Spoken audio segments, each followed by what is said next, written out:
ભાઈ આજે છે ને એક ટ્વિસ્ટ છે. આજે આપણે ખાલી શૂટિંગ કરવાના છે અને આજે જમવાનું જો આ ભાભી બનાવે છે અને આ બેન બનાવે છે.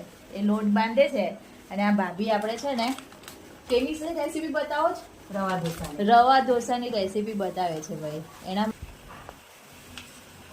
બોલતા જ આ 500 ગ્રામ રવો છે. આ એમને ચોપ કર્યા છે. ચોપ કરેલા ટામેટા, then આપણે કેપ્સિકમ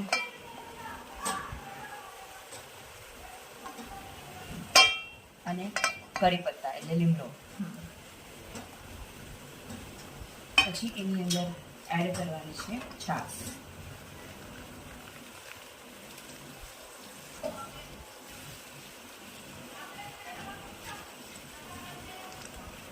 આ સુમૂલની છાશ આવે હે ને? આખી છાશ નાખી દેવાની છે? એ તો તમારા ટેસ્ટ ના પડે. તમને થોડું ખાટું ફાવતું હોય તો આખી નાખી શકો છો, નહીં તો પાણી એડ કરવું હોય તો પાણી પણ બરાબર છે. યુઝ્યુઅલી છાશ ઓપ્શનલ છે અને ક્વોન્ટિટી પ્રમાણે તમે એડ કરી શકો છો. અમારી ક્વોન્ટિટી વધારે છે તો અમે આખી છાશ લઈ નાખી દઈએ છીએ. ક્વોન્ટિટી પ્રમાણે પાણી પણ એડ કરશું, કેમ કે રવો તો પાણી પીને ફૂલવાનો જ છે.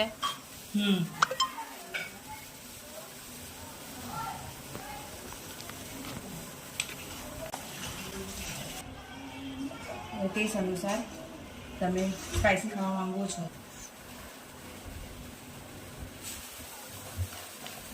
મિક્સ કરશું. એને મિક્સ કરશું. હજુ થોડું પાણી એડ કરીશું. થોડું એડ કરી દઈએ, દેખાય ફૂલી જશે ને થોડી વારમાં રેસ્ટ કરશું એટલે. હવે એને 10 મિનિટ માટે આપણે રેસ્ટ કરવા માટે મૂકી દઈશું. પછી આપણે બનાવીને રવા ઢોસાનું બેટર રેડી થઈ ગયું છે. હવે આપણે ઢોસા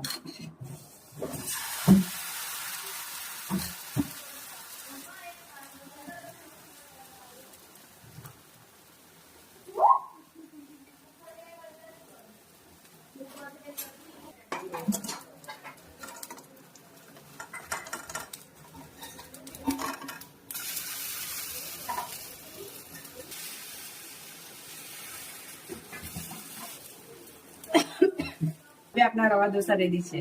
વાવ, કેવું સરસ સ્માઈલી વાળા રેડી છે. સિવાય ટેસ્ટ કરીને કે તો કેવા લાગે છે? ગરમ ગરમ છે ભાઈ, હાચવીસ. બહુ યમ્મી છે.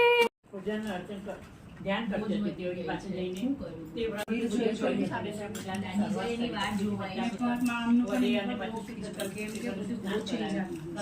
રક્ત પુષ્પ ગંધ